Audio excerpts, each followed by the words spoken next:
ये अपनी जेब में आप रखेंगे तो कहीं किसी प्रकार का अनिष्ट नहीं हो सकता और पूर्ण गति सिद्धि वाक सिद्धि आपके जीवन में रहेगी। इसलिए इसको संभाल करके रखना है, क्योंकि कई बार चूहे काट लेते हैं, चोरी हो जाती है, घूम जाते हैं, उड़ जाते हैं, समाप्त हो जाते हैं। इसलिए इसको अगर रखें भी लाल कपड़े में बांध करके रखें या कहीं जाए तो अपनी जेब में डाल के ले जा सकते हैं, जिससे कि आपके जीवन में जहां भी जाए आपको पूर्ण सफलता मिले और श्राप देने की, वरदान देने की पूर्ण क्षमता प्राप्त हो और सारे तंत्र मंत्र अपने आप में पूर्ण तंत्रेश्वराय बन सके। ऐसा ही इससे ये गुटिका पूजा स्थान में रहेंगी या लाल कपड़े में बांध के कहीं रख सकते हैं, फेंकना नहीं है, मगर ये लकड़ी का टुकड़ा या तो लाल कपड़े में बांध के रख दें या अपनी जेब में रखें, जब चाहे जब जेब में रखें, जब चाहे पूजा स्थान रखें। मैं आपको आशीर्वाद दे रहा हूँ, हाथ खोलिए। ओम मंत्रेश्वराम सा दीर्घा मंत्र तीर्था तो सत्यकलाम तम दीर्घा मंत्र सा पूर्णा सुंदर शुतनाम नासो सुमित्राणाम जित्वा ऋग्वेद यजुर्वेद सामवेद यजुर्नाम ब्रह्मवाक्यस्थान कमनन्तीं तस्प्रवाम अस्थान प्रस्थितोन्त्यं गृह्णन्ति ये नरा चत्वारोर्ध लक्ष्मी आयुर्बुद्धिं सुबलम श्रीवर्तस्वाश्वारोग्यं मानसमनुमहिते दानिन्द्रं पशुपतलाभं सत्संवत्सरं दीर्घमायुः श्रीस्ते लक्ष्मी स्मृतियां बहुरात्रे पार्श्वे नक्षत्राणि रूपतो व्यातम्मा इस निखाणाम निखाणा सर्वलोकं महिखाणा। मैं आपको आशीर्वाद देता हूँ कि आज क्या दीक्षा ये प्रयोग अद्वितीय है और ये मंत्र और ये साधना विधि आप बिना मेरे कहे किसी को नहीं दें, इस बात का ध्यान रखें। कैसेट रिकॉर्डिंग कौन कर रही है? तो वो कैसेट जो है जितनी बनी है ऑडियो कैसेट मुझे अभी लाके नहीं है ना, अभी कल से नहीं, अभी आप सुनेंगे। अब दो बातें आपको कि इस समय 10:15 बजे हैं आपके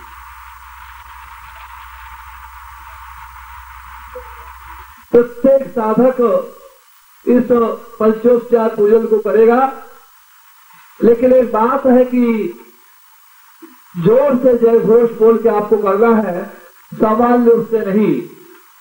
कल आपने वहाँ भी आ गए थे घर में, वो भी कार्यक्रम संपन्न करना था और फिर हमारा मूल उद्देश्य जिस उद्देश्य के लिए हम यहाँ आए हैं वह उद्देश्य भी हमारा सफल होना चाहिए। और राहु अगर चंद्रमा को डस लेगा, सूर्य को डस लेगा तो फिर सूर्य की तेजस्वी का बेकार, तो राहु तो उसके स्थिर ही नहीं है। इसलिए ये जो भ्रम है, ये भ्रम गोरखनाथ के बाद में चला कि जितना भी बाह्य आडंबर चला, जितना भी झूठ छल मक्कार धोखेबाजी विश्वासघात परस्त्री गमन, ये शराब, ये सिगरेट और ये जुल्फा, सब उसके बाद में भ्रष्ट साधुओं ने इस तरीके को अपनाया।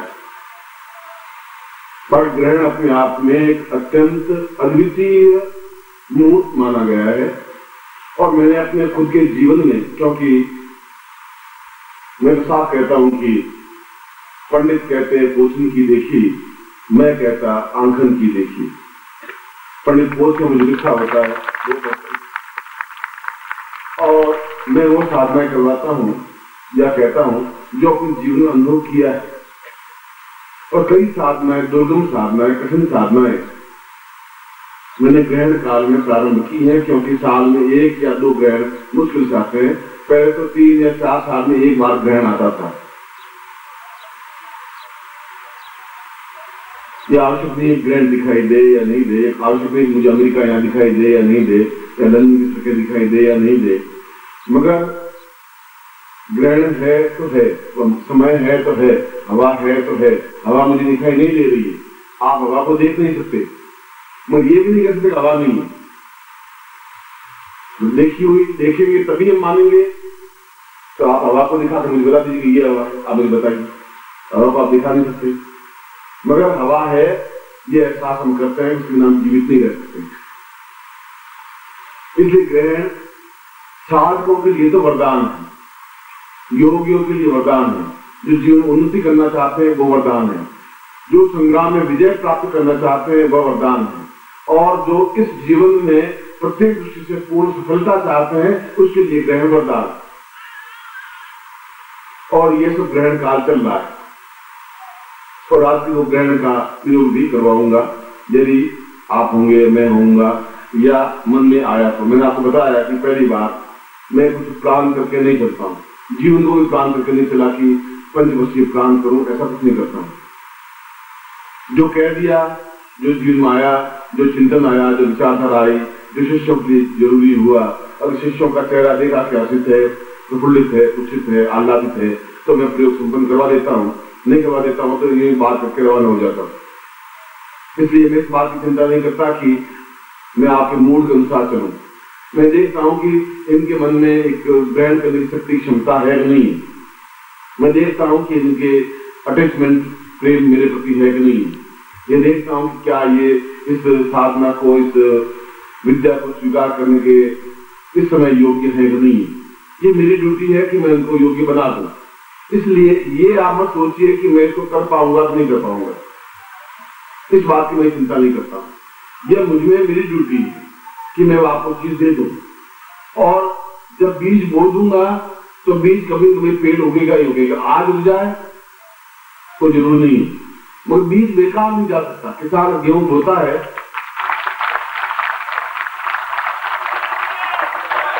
तो उसको पूरा भरोसा होता है कि मेरा एक बीज बाली जब उगेगी 100 बीज लेकर के पैदा होगी, उसको पूरा भरोसा होता है। और मुझे पूरा भरोसा है कि बीज बोया है या बेकार जा नहीं पा रहा है, जाएगा भी नहीं, क्योंकि खाद, पानी, मिट्टी, हवा, किसान, ये सब कुछ सही है और जो भूमि है वह सही है। इसलिए सही भूमि पर बीज बो रहा हूं, इस बात का मुझे एहसास है, इस बात की मुझे क्षमता है।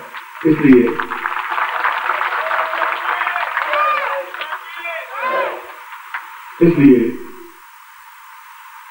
मैं आज 1 या 2 प्रयोग संपन्न करवाऊंगा, फिर 4-5 बजे होली का महोत्सव मनाएंगे।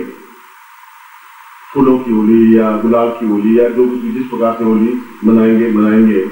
उस बाद रात्रि में एक चंद्र ग्रहण प्रयोग होगा, तो देखेंगे वो प्रयोग करवाएंगे। क्या होगा, कितना होगा, मैं आपको पहले कुछ बता नहीं सकता। मैंने कहा कि मूड हुआ 6 बजे भी आके बैठ जाऊंगा, मूड नहीं हुआ 12 बजे आके बैठ जाऊंगा, मूड हुआ तो वापस नहीं आऊंगा। यह तो मेरे ऊपर न किसी का कर्जा है न ऋण है। अगर मैं देता हूं तो देता ही हूं, लेता आपसे कुछ नहीं हूं, न लेने की इच्छा रखता हूं, न लेने की भावना नहीं। आप बनिए हैं और आप बच्चों के साथ सोचते रहे, आप सोचते रहे। जिंदगी में मैं भी आपकी जगह ही बैठा था, गुरु ऊपर बैठे हुए थे, मैं नीचे बैठा हुआ था। मैं इस जगह से गुजरा हुआ हूं, मैं देख चुका हूं शिष्यत्व क्या होता है, मैं जीवन अनुभव कर चुका हूं, मैं जीवन पालन कर चुका हूं। शिष्यत्व क्या होता है, समर्पण क्या होता है, गुरु की इच्छा पर कैसे फना किया हो सकता है, अपने शरीर को कैसे बलिदान किया जा सकता है, अपने आप को उत्सर्ग कैसे किया जा सकता है। जीवन पर का अनुभव किया है, देखा है, और पूरी जवानी ताकत सारी हिमालय के पत्थरों पर रगड़ करके बिताई है।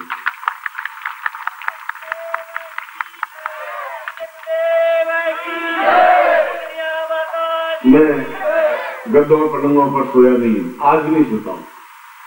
आज पलंग है, पंडित जी चटाई बिछा के सोता हूं यहाँ पर भी और दिल्ली में। आप जाकर पूछ सकते, क्यों मैं उसमें बहुत आराम से सोता हूँ। मुझे पलंग और गद्दे न कभी सोया, न कभी आवश्यकता, न इस बात चिंता करता हूँ कि 1 सब्जी बनी, 4 सब्जी बनी।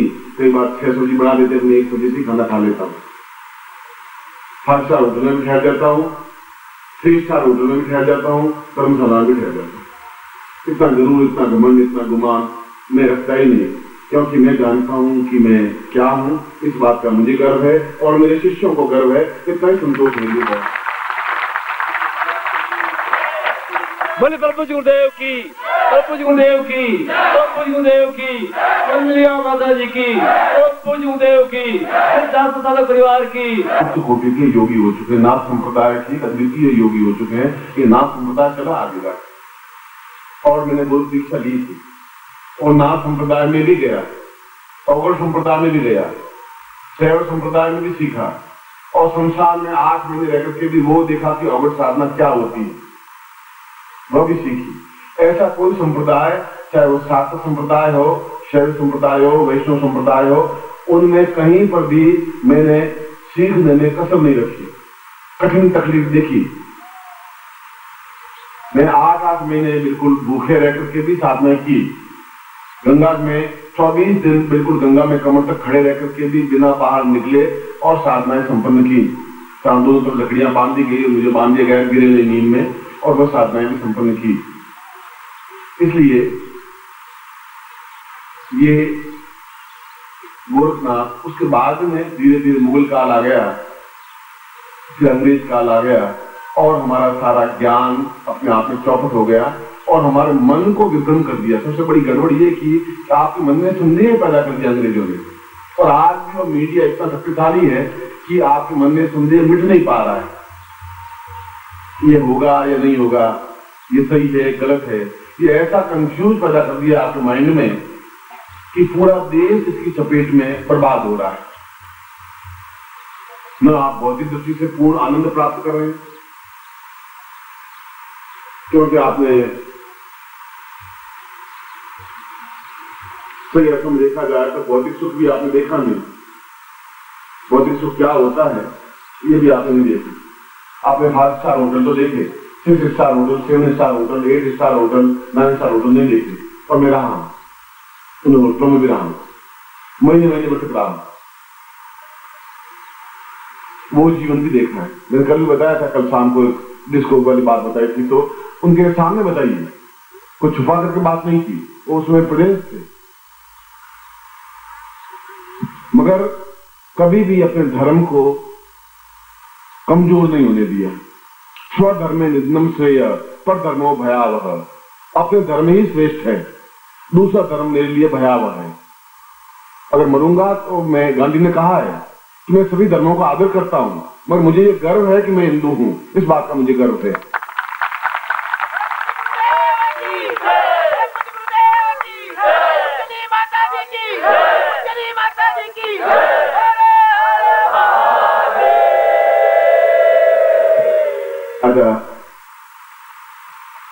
बार बार पैदा नहीं होते। क्षत्रिय था और गोरखनाथ भी मूल रूप से क्षत्रिय थे और उन्होंने राजा होते हुए भी साधना में जीवन व्यतीत किया। राजमहल में भी कुटिया बनाई, खुद अपने हाथ से आंगन लीपता, खुद उसमें सोता और साधनाएं संपन्न की विक्रमादित्य ने। इसलिए पूरे आर्यावर्त में उसका एक छत्र शासन रहा और विक्रमादित्य के समय में कोई युद्ध नहीं हुआ।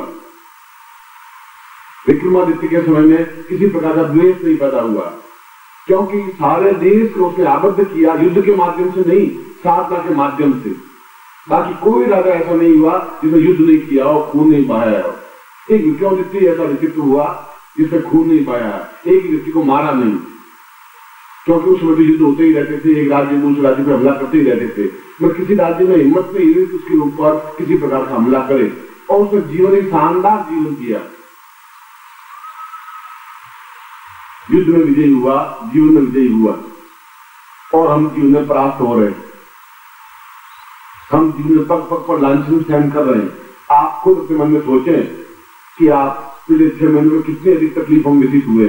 हर बार कोई भी तकलीफ आपके सामने आई है, चाहे रोग, चाहे ऋण, चाहे कर्जा, लड़ाई झगड़ा, परेशानी, बाधाएं, अड़चने, कठिनाइयां। कोई भी क्षण आप ऐसा नहीं बीता और बिना तनाव के बीता है। ऐसा क्यों हो रहा है? आपका सक्षम गुरुत्व है, आप योग्य हैं,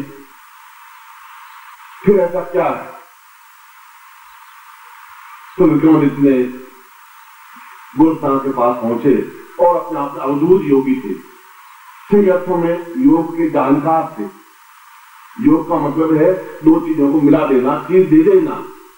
योग का अर्थ है प्रदान कर देना, वह नहीं देने की क्षमता हो तब भी दे देना। दे देने का दूसरी बात हुई, 2 बातें अलग हुई। एक तो अंदर उतार देना, एक चीज आपको सौंप देना। एक चीज तो ये है कि मेरा शरीर स्वस्थ रहे, ये मेरे पास है, मैंने साधना की।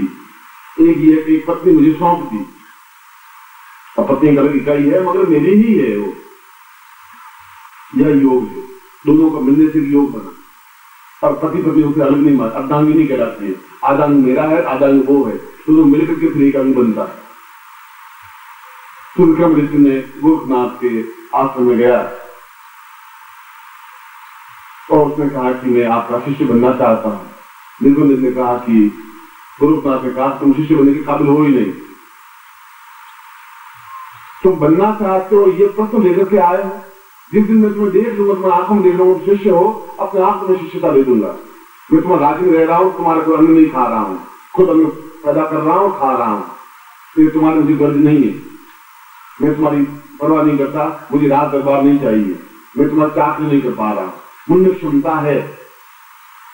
और वह ये जानता था कि यदि कोई उच्च कोटि की चीज दे सकता है, हालांकि उससे पहले मित्रवलित ने कई साधनाएं की, संपन्नताएं की, श्रेष्ठता प्राप्त की, अद्वितीय साधक था और हमसे ज्यादा विद्वान था, हमसे ज्यादा साधनात्मक था। जीवन के 23 घंटे उसके साधना व्यतीत होते थे, 1 घंटा नींद देता था। मगर उसको मालूम था कि एक विद्या एक ऐसी है जो केवल गोरखनाथ के पास में है, और गोरखनाथ को उत्सर्ग करके शंकराचार्य ने सीखी थी। उत्सर्ग का मतलब अपने सामने उपस्थित करके, जैसे मैं अपने सामने अपने गुरुदेव को उपस्थित कर सकता हूँ, उनसे मंत्र प्राप्त कर सकता हूँ, उनको सामने उपस्थित कर सकता हूँ, उनको साधना सीख सकता हूँ। वह विद्या उनके पास, शंकराचार्य के पास